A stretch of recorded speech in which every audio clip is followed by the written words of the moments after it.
So this next session, I'm going to talk a little bit about some of the things that we've been doing as a group and with you. I recognize many faces from some of the workshops we've been holding, but it is a set of activities that we're trying to help accumulate the information and results and impacts, and also project what might be feasible going into the future if additional resources are provided.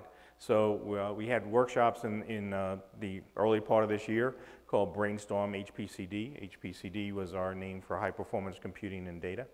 So I'll talk a little bit about the results of those workshops and also talk a little bit about some factoids about blue waters. I'm not going to describe blue waters in a tremendous amount of detail since you know that all already, but here are a few things that maybe generally you might not know. So normally in any presentation that we give about blue waters, we start off with 7 or 12 or 10 slides describing the projects you're doing, some of the accomplishments that have been made by the teams that you work with, and some of the reasons that's important for people to pay attention to.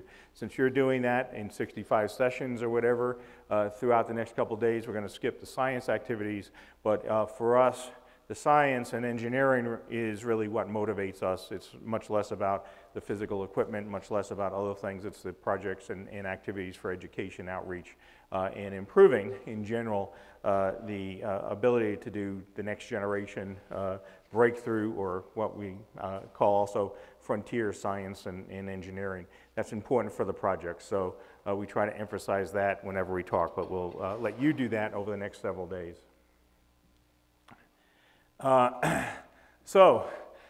This is our current list of projects that are on Blue Waters.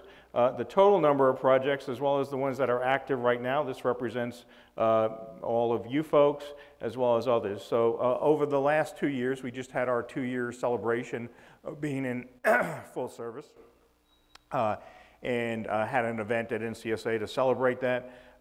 We've had about almost 240 different projects come on the system. Some have completed, some have moved on, some are still continuing. So that's quite an achievement, going from nothing in terms of what was being used and then ramping up for the projects. It's a credit to all of you about how fast you've worked to join Blue Waters and transform what you were doing into making use of Blue Waters. But we have different allocation categories. The largest amount of time and resources goes into the NSF PRAC awards, of which there are currently 30 active awards, and we're expecting sometime soon to hear about new awards that are being made based on the submissions that were done last fall. So when that will then start to increase again as well. If I had, when I talked last year, this number was about 115 or so projects, so there's been a little bit of a general increase in the numbers of projects, which is fine. We have GLCPC. Some of the projects you'll hear today are about that. They just announced a new set of awards as well. Train education, the fellowships, and also a large number of other classes that have come on the system. It's a very lightweight way of having classes, workshops, be they a half a day, be they a whole semester, come on the systems, and there's actually going to be a session that will discuss virtual training and experiences with that I think Bill is doing with Win May and Scott Latham. We have now 7 projects that we class as industrial, and there are a couple sessions that will talk about that. And those are we're glad that the amount of industrial use of Blue Waters is ramping up. Those are typically a little bit different, but they are in the research and development domain of industry, not academia, and that they are making a difference in terms of what people are able to accomplish, and actually speeding up a lot of the workflows, or speeding up a lot of the processes in the industrial partners that have been using Blue Waters so far. And then the Illinois allocations, and then a general category of innovation, out of which the program that we'll talk about later this morning called PAID is coming.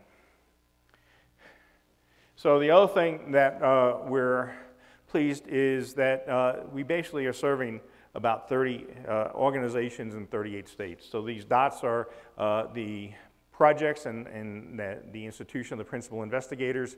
We would have right now, I think, if I count users, it's about almost 900 users or partners who have run on Blue Waters, so they would have more dots there. But these are the institutions, and being from Illinois, we have this color scheme of liking blue and orange. So the orange states are F-score states, or economically challenged, or states with economic challenges. So we actually have the majority, about 2/3 of those states, we actually have Blue Waters use coming from those as well. So it's kind of cool that it's spread out so much, and that's really the intention. So we serve the national community, and actually we have some folks from Puerto Rico as well, and then a variety of institutions. While you can't be a principal investigator if you're not resident in the United States, many of our collaborators are outside the United States. So there's about 30 or 20 or so other organizations using Blue Waters that way. So it's an interesting artifact as well. And if we look at the count of almost 900 partners using Blue Waters, and if we look at it by state, there are some states that have a lot, some states that only have a few, but we're very pleased that people are using Blue Waters from all over the United States, working on it and gaining, we hope, benefit. This was from a little while ago, from late last year. But if one of the things that we're also very pleased with is the demographics of what types of people and what types of steps of their career are using Blue Waters. So we have almost 40% of our usage is coming from graduate students, working with you and your colleagues in the science teams. But that's a great way to have people learn how to use high-performance petascale computing. And we're very happy that we're able to support that. So some of this would be educational, but a lot of it is actually working as partners in your teams as they go through their education. About a little less than 25% are postdocs, and I'm sorry, 20% are postdocs, and about 25% are faculty. So if you count the number of active users, it breaks down that way along with some other smaller amounts. So that's our distribution of who is using Blue Waters, and that's who we're trying to help support. There's an aspect that we don't have a separate session on, but we've been working very hard on, so I wanted to talk about that for a few minutes. Topology-aware scheduling. Jeremy is here, or not here? Not here yet. So Jeremy Enos and the system management folks, as well as Greg Bauer, and who's on his way today, and the folks from the application support team have been working very hard with Cray and adaptive computing to implement topology-aware scheduling on a regular basis on our system. So we knew early on, by working with people like PK and some others, that if people are able to organize their work according to the topology of the system, they gain a performance benefit and actually a consistency benefit. So for the last 2 years, we've been trying to instrument or institute this on a regular basis. So when we started, people had to do things within, specialized within their MPI codes, organizing where they had task placement, and we would have to do special things for reserving nodes in the system. And that's how we started out. We saw that when we started testing the system and benchmarking it. So performance improvement, consistency improvement, and some of you have documented for us very significant in performance improvements. So what we've done, and we started in January, all the time, is implement through the scheduler automated selection of topology-aware node placement across all the jobs. And that's been a benefit for you all, ranging from maybe a few percent to something very significant like 25% or even higher in terms of performance improvement of your codes without doing anything necessarily for doing that. So there's 2 levels of topology awareness right now. One is what the system does, and it gives you a regular shape within the torus, and actually we try to give you a shape where we minimize communication of others flowing through your system. And then the other thing is how you organize things within that block to optimize the use of topology awareness.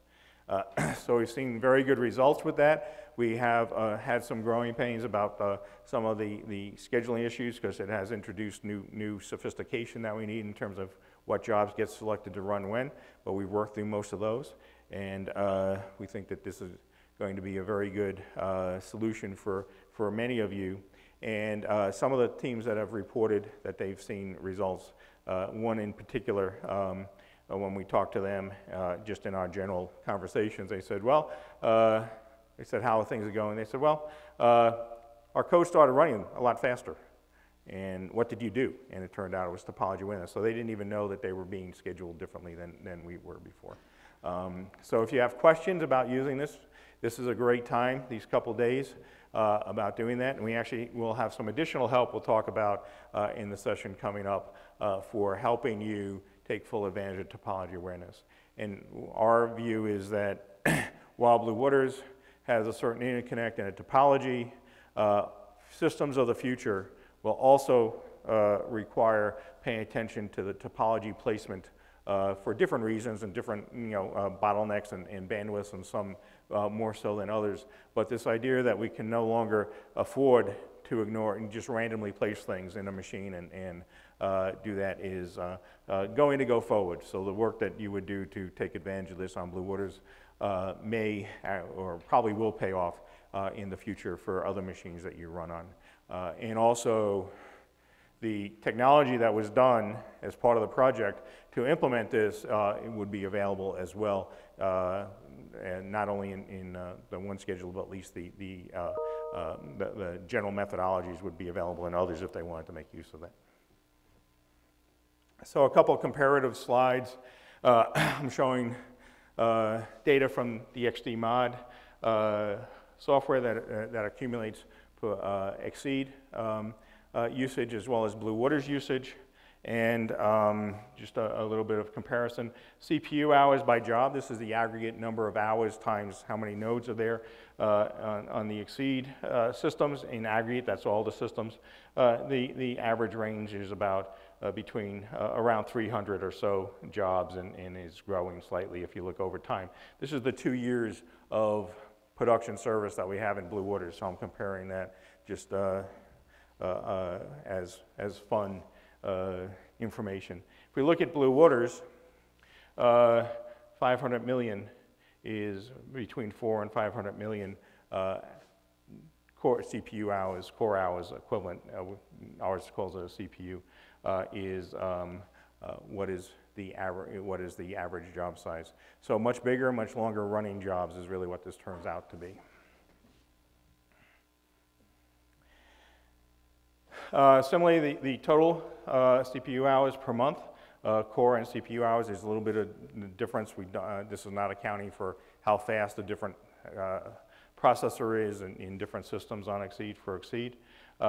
Is on this graph, 150 million per month or so, and that shows when Kraken went away, and then comparing it to the Blue Waters system in terms of what's being used there. So we're around between 4 and 500 again for most of the time. This is our early service, and the last data points on these charts are always incomplete, so it always drops for the last month or so.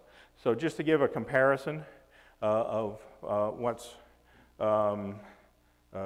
different types of resources are going. The final one would be the total amount of time that has been delivered in the last 2 years. Again, from April 2nd, 2013, our official start of service, to yesterday, I think. Oh no, April 1st, so the first 2 years. The total amount of time is about 10 billion core hours on Blue Waters. Those are core hour equivalents because we count node hours, as you know, for our accounting, but multiply by 32 the number of integer cores, and that's a rough equivalent, right? So that's what that means. And then about, it's off the slide, but about 9.6, 9.7 billion for XSEED. So roughly about half of the, or XSEED and Blue Waters are producing about half. We also know that there are other resources in NSF, so this is not comparing to the total resources. For example, the NCAR system and other systems that are funded that are not part of XSEED are still resources in the NSF portfolio. So not trying to say how much we compare to the total investment, but just what we're doing. So that's the amount being used by you all. So we're happy to see that the usage is very good and that you're making good usage of the systems and that we're contributing to the overall NSF portfolio in terms of resources and systems that are available, as well as the expertise. So enough on Blue Waters. As I mentioned earlier this year, there were some workshops, and I know probably about everybody, a large number of you were invited to the workshops, and I know several of you attended both, and some others, but our intention was actually to separate into two major categories of workshops, and I'll briefly show you some of the conclusions there. There were a couple motivations for these workshops. One is, there's, as you know, an NSF commissioned a National Academy study. We're fortunate to have one of the co-chairs of that here, Bill Gropp, and they're putting together input from many places about what their recommendations might be for NSF in the future. And the other is that we know that over the next several years, some of the major systems in the NSF portfolio for large-scale computation data are reaching the natural conclusion of when they're most effective, and then what might be the reasons for having reinvestments in those areas that carry out. Here's all the systems in, that have been funded, Blue Waters, XSEED, some other systems there, and then some smaller specialized systems here and where they're placed. So this came from Irene from a while ago. So those are the motivations to provide some community feedback and input into the systems. Our two charters for the first workshop was really requirements and needs, trying to gather with people what they not only had been able to do with these resources, but also to gather what they might be able to do, what they wanted to be able to do in their science and engineering, as well as communities that are not currently using large-scale computing to go forward. The second workshop was really looking more at implementation alternatives, and in both of these we try to get a diverse set of people, not only people like you who are using systems like this, but also people who are using cloud resources, people who are doing large-scale experiments, and also our industrial partners were represented at these workshops. So the first thing was one of the things, not necessarily the first thing in order of the agendas, but we did want to define what we mean when we talk about high-performance computing and data. So here's our working definition in advanced digital ecosystem, but it includes things like the leadership class computing facilities at level 1 and 2, leadership class data capabilities, levels 1 and 2, so that would be the track 1, track 2 levels, what DOE would call leadership computing activities, but also networking. So we had folks from Internet 2 and some other places. So this is kind of the physical resource side of things.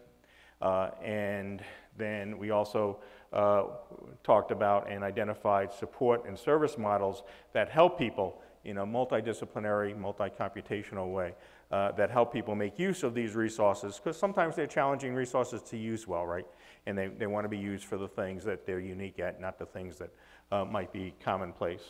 Advanced application software to fully exploit those resources. So many times we focus much more on hardware and in this architecture, that architecture. We try to minimize a lot of that, but also have to pay attention to really the main thing that allows science and engineering to be done on these systems, which is the application software, workforce development, and then outreach and training. So this is what we mean by the advanced digital ecosystem. There's a parallel activity, and Ed Seidel will talk a little bit about this tomorrow, I believe, in his presentation. And it's called the ScienceDriven CI. So there's a parallel activity many of you know about that is going on kind of in the implementation arena about how might a longer term sustaining investment program for all of cyber infrastructure be constructed. And this group has written a report and is actually going through meetings for the high-end advanced digital ecosystem and how that might be applied into science-driven cyber infrastructure, which actually is broader than that high-end advanced ecosystem. So how might this be implemented? What components might be, and that's a very broad group that has helped craft some proposed white papers for how this might go, and that's a different set of activities that have been having additional meetings. So like I said, the workshop process, many people were invited. Those that could attend came. They also, many of you and others wrote position papers and provide informal input. So the list of attendees, you're not intended to read those names. If you want to come up to the screen and make sure your name is up there, if you did attend, that would be something we could check there. But this is for the first workshop and the second workshop, and had a good number of people there, and somewhere around 28 for the first workshop. This is the organizations there. So not only do we have lots of people, but we also had people representing lots of different organizations there. And if you want to go to the BrainstormHPCD.org website, you'll see all the papers, white papers that were submitted that range from how do experiments get done to visualizations to actually topical discipline-specific white papers and proposals. So we thank everybody for all of those, and there's a large number of those, as you can see. At the workshops, we actually broke into working groups. The high spec, we were at that time calling the advanced digital ecosystem high spectrum computing and analysis. So those terms were the initial ones. What are the needs and priorities? Then what types of resources, risks and opportunities, and what might be roles to be played for supporting these things. Computation, data analysis, storage and data movement, and workflow and methods. So that's what we handled on the first workshop with discussion groups and then conclusions. The second workshop, we looked at alternative design models. How might the needs be met different ways? Alternative provisioning models ranging from do everything in the cloud to do everything with dedicated resources, and talked about the trade-offs for those. Alternative analysis criteria. So how would you choose to do one or the other, or probably both, but how do you make that choice between what is the criteria for making these, or proposed criteria for making those? Administrative implementation alternatives, for example, that ScienceDriven CI activity fits in here about a method that might be suggested for that. And then how do you evaluate these alternatives that are proposed, ranging from I can do everything in the cloud to I need one single humongous computer and I can do everything with that. So a couple things that I don't think are new by any means, but are important to understand is first what we're calling the flow of influence, where it often takes a tremendous amount of computing power to develop new ways to solve the most challenging, best of breed, breakthrough calculations to begin with. So that's represented up here, and for lack of a better term, call it frontier science and engineering, the things that are on the very leading edge. And with a lot of input from you all and others, this typically has specialized approaches, something that needed to be done for the first time to be able to expand the problem to be at that scale, improving the algorithms and methods for solving problems to decrease the time it takes to solve those problems, at least to make it feasible, right? What is intractable before becomes feasible.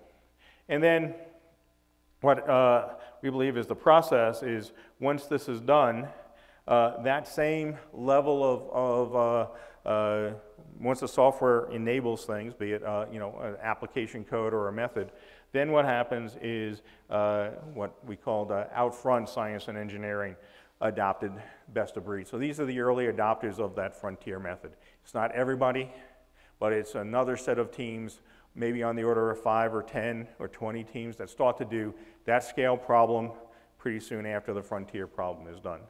So you get something that maybe is the breakthrough, then all of a sudden you have pretty close a set of teams that are not everybody, but a set of folks trying to do similar problems, different problems, but similar scale problems.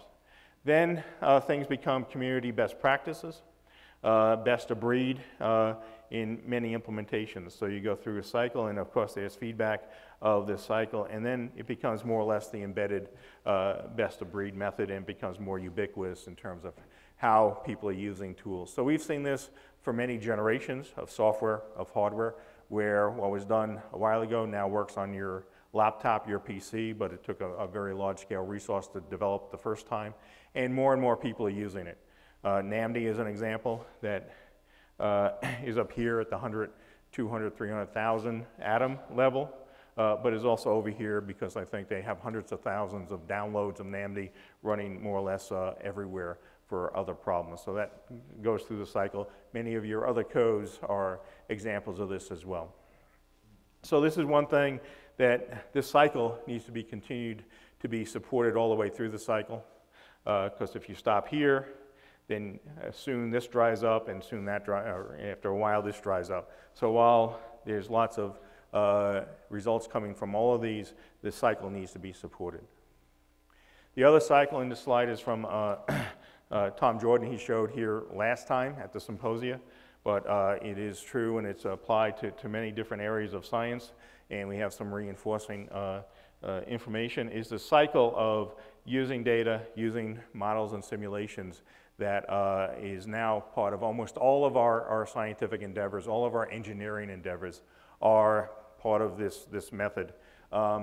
So this is trying to represent, and it doesn't matter where in the circle you start, or spiral you start, model formulation, then verifying the model, putting it together in a simulation.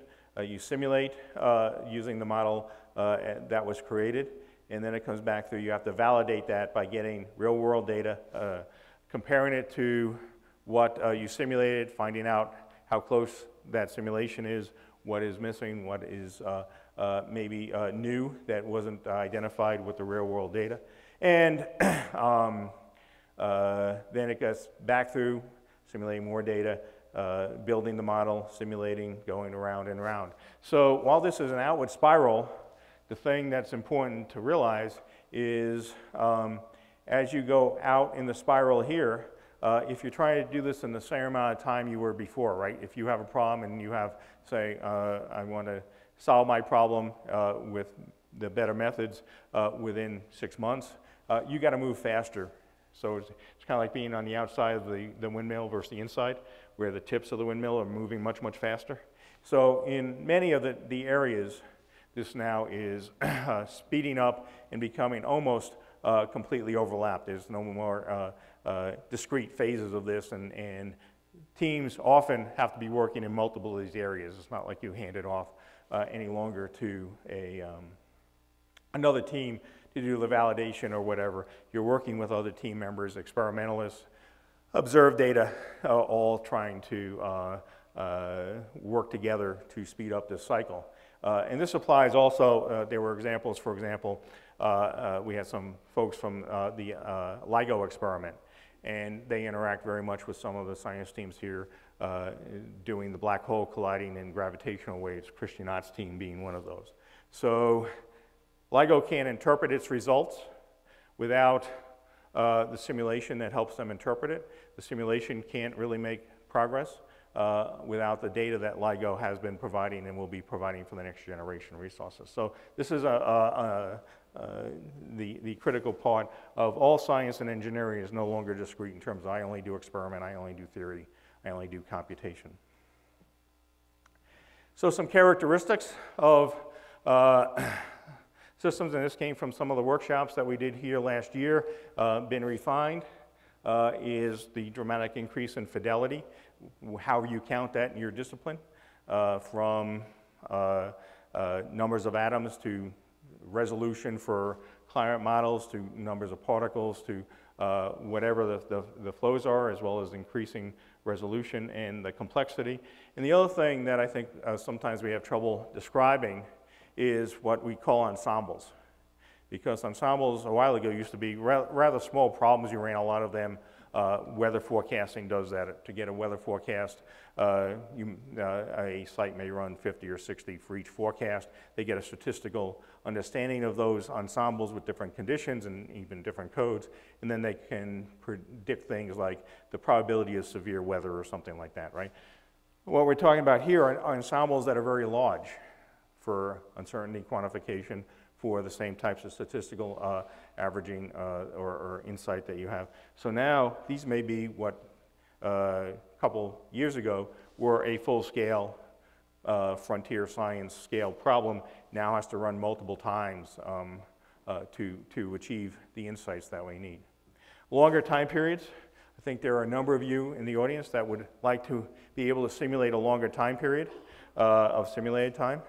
I'll use Homer as an example because I understand that a little bit. I think he does about 2.5 hours of the space weather calculation, where the event actually lasts a little bit like a day and a half. So he needs 10 times more time to understand the entire dynamics. A number of you have the same thing. That drives for much more computing and much more insight. Increasing the number of problems to address. This kind of goes from that move from frontier science to the early adopters of the best of breed. So once you're able to do something, others want to do a different problem at the same scale because it's been enabled. So they study different organisms, they study different physical features, they study different flows across different types of devices. But now they're able to do it at a much better, with much better insight. Changing workflow methods is another thing that we've observed within the Blue Waters project as new projects come along. Often the workflows that are associated with those projects are more of a bottleneck than the actual large-scale simulation. So the amount of time it takes to do things before or after large-scale simulation, or how they're done, or how they're tied together. Genomic workflows are this way. There are some others that you'll hear about here as well, where now it's starting to be optimizing the workflows, which may have 200-300 different codes in them tied together, loosely coupled in ways. So as we go forward into this world of integrated data and computing, the understanding and how we optimize the end-to-end workflow to get an insight will become more important. And the integrated use of data sources, as I mentioned, and also the use of data products. So one of the things that we did in response to last year was, and feedback was to institute the Blue Waters Data Sharing Service. Several of you are making use of that now, and we've talked to others that are going to make use of that. So that is helping serve data products from Blue Waters, simulations and analysis to your communities, either the community or the world as a whole. And we have a service now that you can make use of, and that's for petabyte-sized data sets or terabyte-sized data sets that you want to share with your community, at least through the life of the project. And then finally, the algorithmic methods that we know are changing, not just because the hardware is changing, but because also the methods that you're using to solve problems are changing, and they drive that. So some of the conclusions. Both workshops had common conclusions in these areas. One is that there are compelling evidence of computational data intensive computing that is inherently implicitly intertwined with discovery in all fields. High-end computing and data are critical to making progress in these fields, and the resources that are associated with those are highly important. NSF has made great strides in expanding who is using these resources. So the outreach efforts of NSF, the outreach and training efforts, as well as looking very explicitly to the non-traditional, the previously done areas of science. On Blue Waters, we've had a couple teams come that have not had very high usage of large parallel systems, but their science vision was great. And we've helped them, and now they're highly parallel. So this idea of moving communities through into the high performance realm means that there are more people and more activities that are reliant on the high performance realm. And the other observation was that NSF and its charter is a primary agency responsible for all of the science in the United States, not a subset of the science, and therefore is necessary to continue to foster that science across all realms.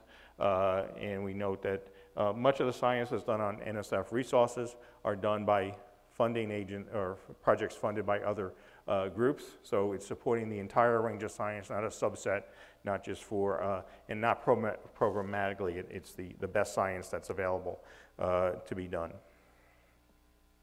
Workshop 1, which was the needs, whatever, a conclusion out of that is that because of that national mission and because of the vital importance for competitiveness of these types of engagements and types of progress from frontier to ubiquitous, there needs to be continued funding at the advanced digital ecosystem levels. And it should include systems of different scale and capability. There is a benefit for a variety of platforms, but not a plethora of platforms.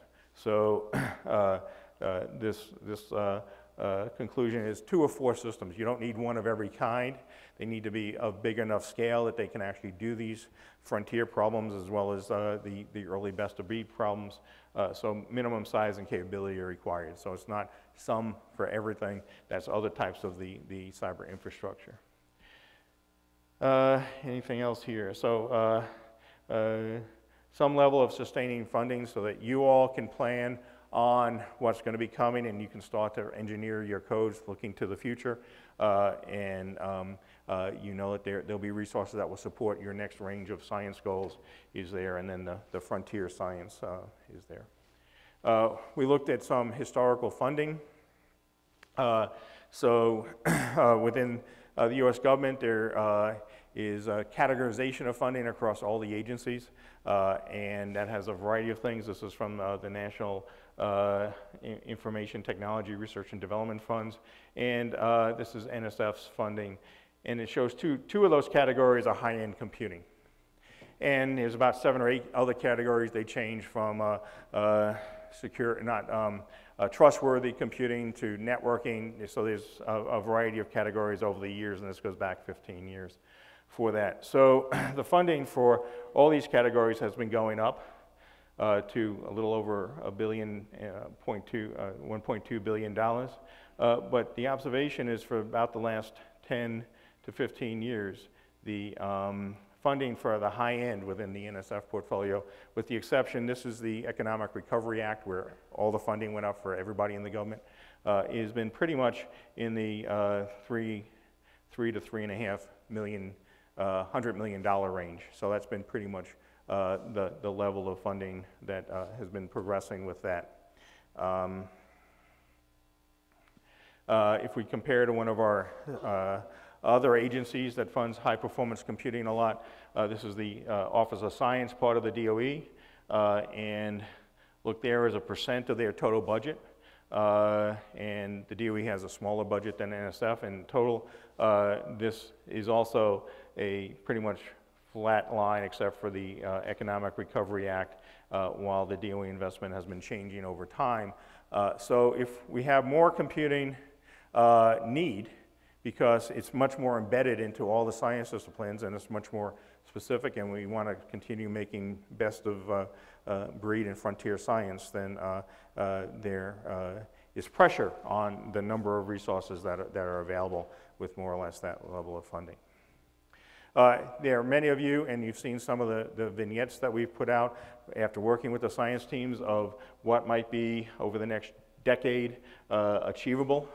So these come from your input, and we have about 10 or so detailed 3 or 4 page vignettes talking about what was accomplished, how it was done, but also what would be possible in the next generation or so. They're on our website, so you should look at those across teams, and we'd like to continue to work with you to identify this. Another area that data is important, so we know about simulating data, we know about working with data in its own right, but there's always the question about what data do you keep, what data do you hold, what data do you share with your colleagues? There are movements going on for if you're publishing, you have to also provide the data that you're publishing on so it's reproducible. Ed tomorrow will talk about the National Data Service, which is another attempt of trying to tie this together. So that's meant for discovery. It's not meant for data repositories. But out of the workshops, there is an observation or a finding that there's a clear need for what is called community-based, curated large data repositories. So these are not every individual researcher keeping every file they ever created. I keep every file on my PC I ever created. I'm sure some of you do that as well. But these are somehow organized data repositories that have information about what the data is, have information for people to find it, discover it, understand what it is meant to be used for, and how they can reuse it. So there is a need for that at the petascale and eventually at the extreme scale, organized high-end repositories. We had a lot of discussion about how long is this data worthwhile, and some people felt their data is worthwhile. Their simulation created data, not observed data, which has a different factor. That data is available for, or is worthwhile for 25 years, 30 years. Others felt, in general, on average, the data is useful for 5 or 8 years for others to use, and then after that, there would be more higher resolution data put together for that. And you'll hear in one of the projects that there are data sets created on Blue Waters that now equal what will be observed with the next generation satellites. That's actually several of the projects. We'll talk about that. So they're being used as the input to the design of future satellites and future instruments for observation. So there is a need for this. How it's organized, how it's provisioned is a challenge because it can't be forever. There has to be an organization with that. Some of your communities do this already. You have your repositories, but not all the communities do this, so there's a need for those that don't. Complex workflows, software development, and investing in university programs and parallel computing in science curriculums and industry. So we had some industry representatives, and they were very helpful because they very much want to make use of such large-scale Tier 1, Tier 2 resources.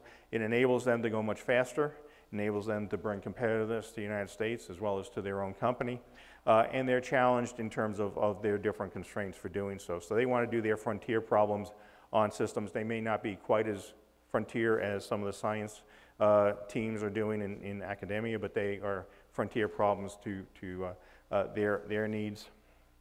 And then they bring them more into house when they become part of their production methods. But there are a couple points here. One is that the industries will go to where the expertise is.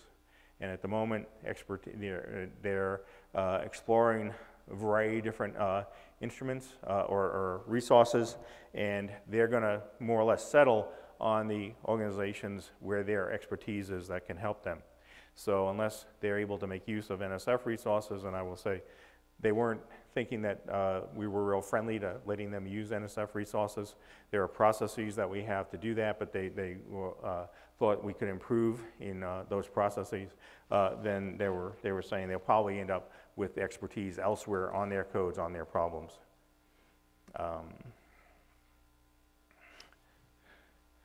Workshop 2 conclusions, very similar up here, very important across all ranges of science.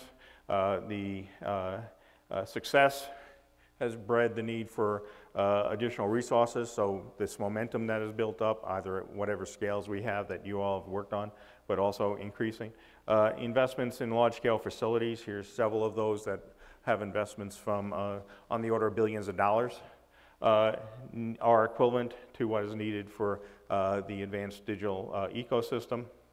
And there is a desire that these types of facilities not recreate their own infrastructure if they can avoid it, but they need to create infrastructure that they know that they can evolve for 10 to 15 years there.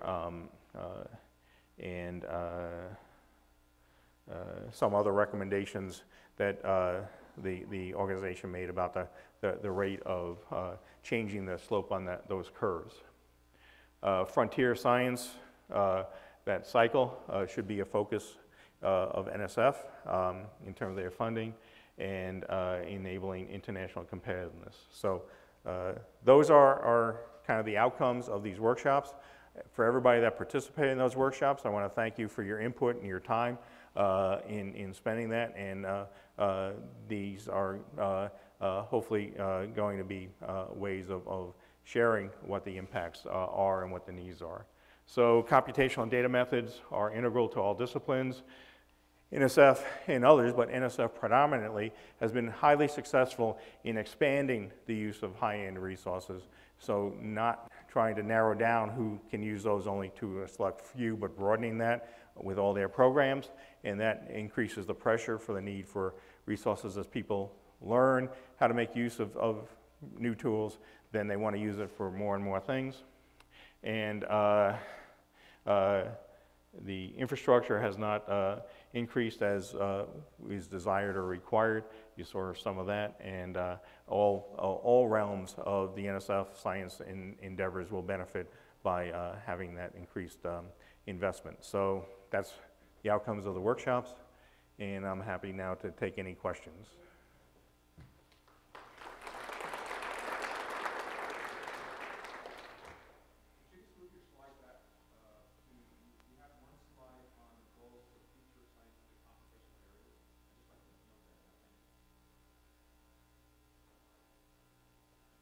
This one?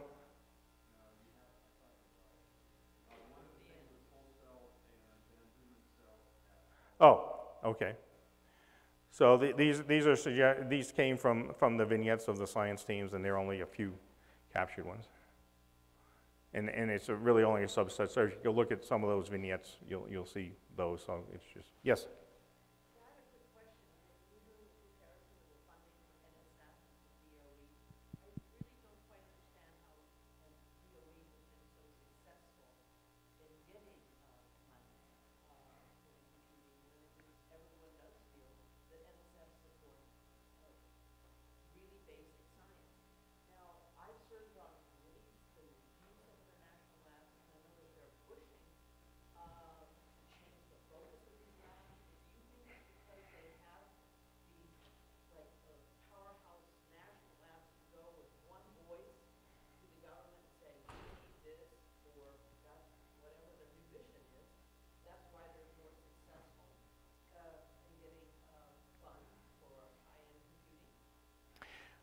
So I can only speak personally from personal experience, having been at DOE and engaged in some of those activities. So I can certainly welcome comments from anybody else. But I think that there are a couple reasons why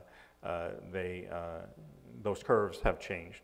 One is that I think the recognition of the implicit integration of computing and data analysis, all their realms of science, is one thing. Another is that they are more program-based, so they have more focused sets of requirements that they need to do, no matter whether they're studying the environment or they're studying astrophysics phenomena or they're studying what happens in a nuclear weapon, right? So they're used to that type of activity. But they also have a limited number that are very well-coordinated advocates in the labs, right? And the labs are very well coordinated with their congressional delegations, much more coordinated than, say, the universities are, or even the major research universities are, in terms of having that support. So there is very wide support for science and engineering, and some here can speak much better than I in our federal government and the legislative branch. But there's much more intense support and explanation by the labs in terms of supporting that than I think we have in the academic space. And the other thing is that the labs coordinate very tightly with what DOE is planning. And there's probably a more detailed cycle of what that is. And the final one is that they're probably take the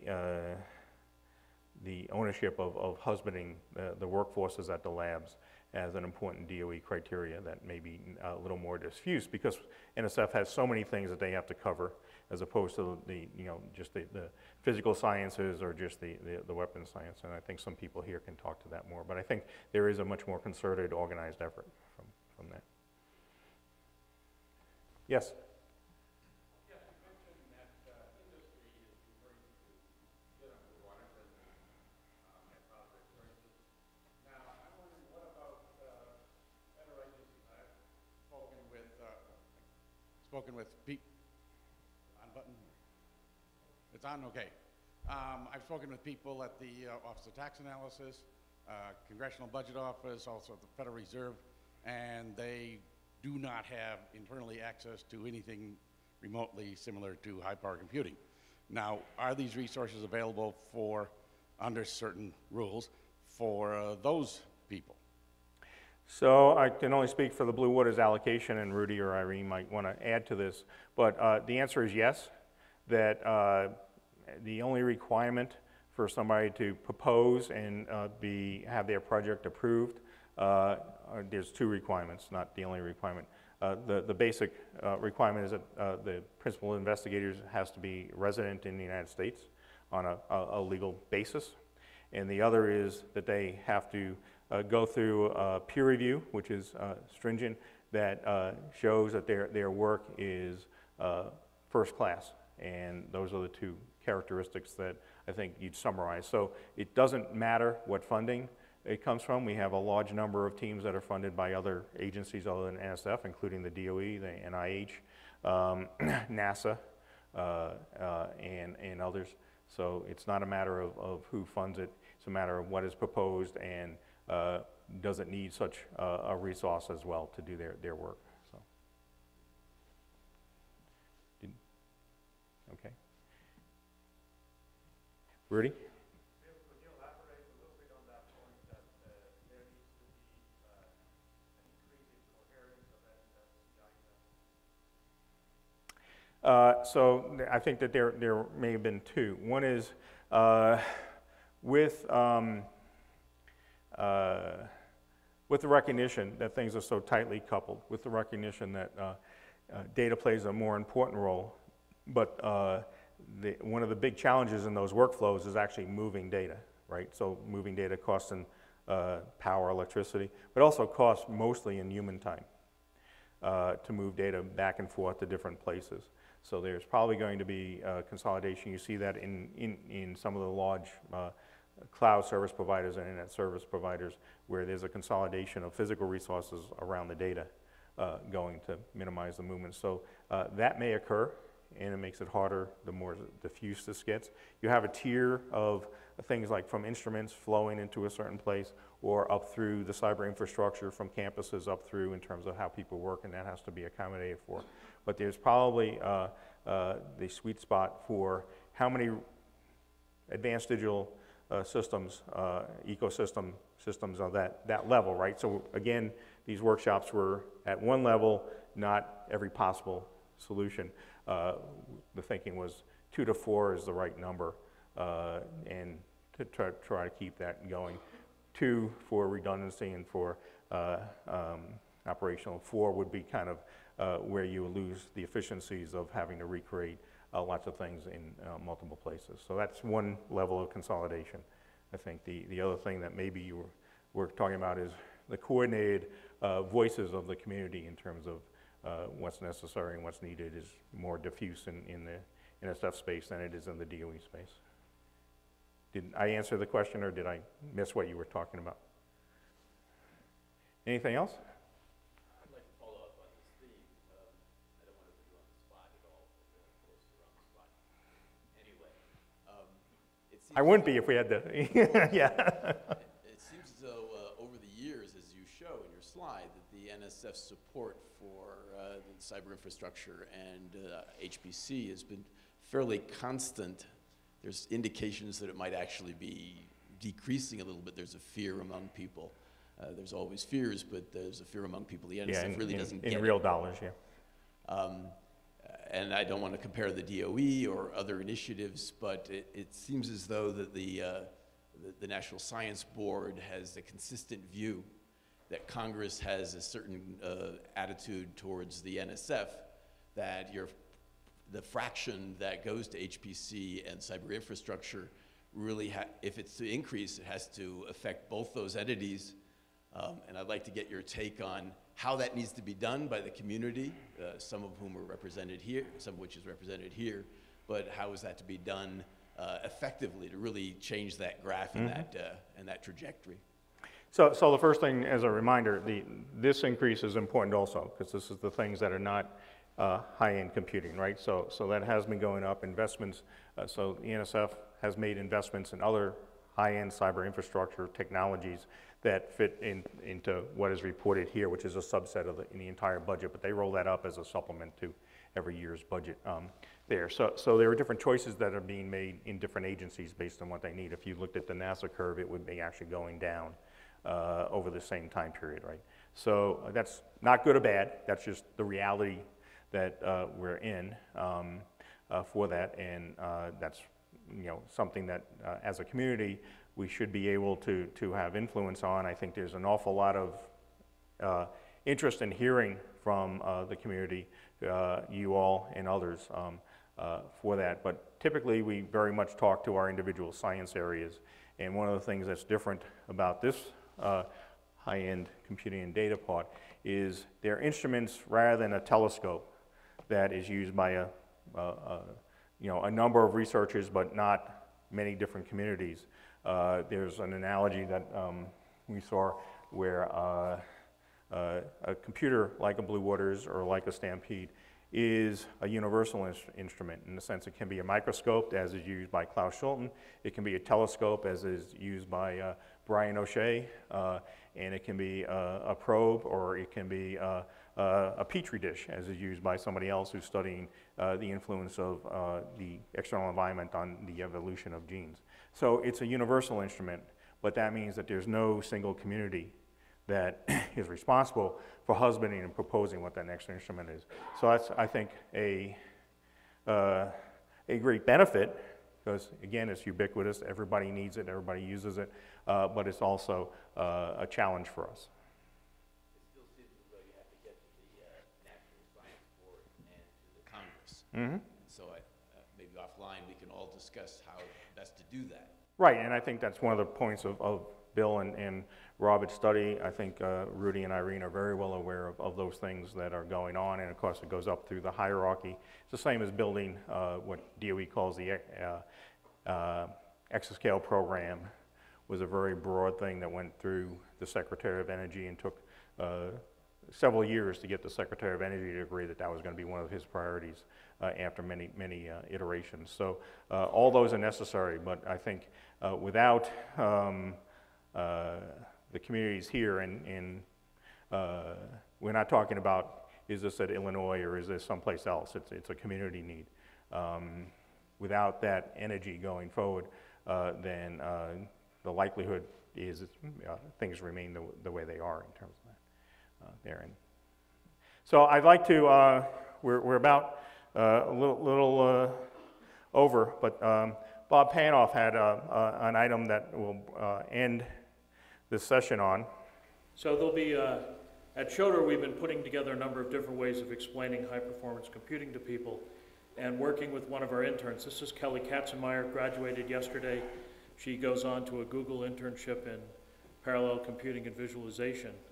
But Kelly and I worked together to put together this. It's based on an observation the interns made last summer when we brought 25 kids to Illinois for 2 weeks, and we gave them a tour of the facility. One of them goes, "Wow, Blue Waters is wide." Blue Waters is wide. I can now compare the stacks of rats. My hoops will fly. Give me a call that will decompose on many cores.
Thank you, Bob. The other thing we'll be doing is collecting contributions to the Blue Water Songbook while we're here.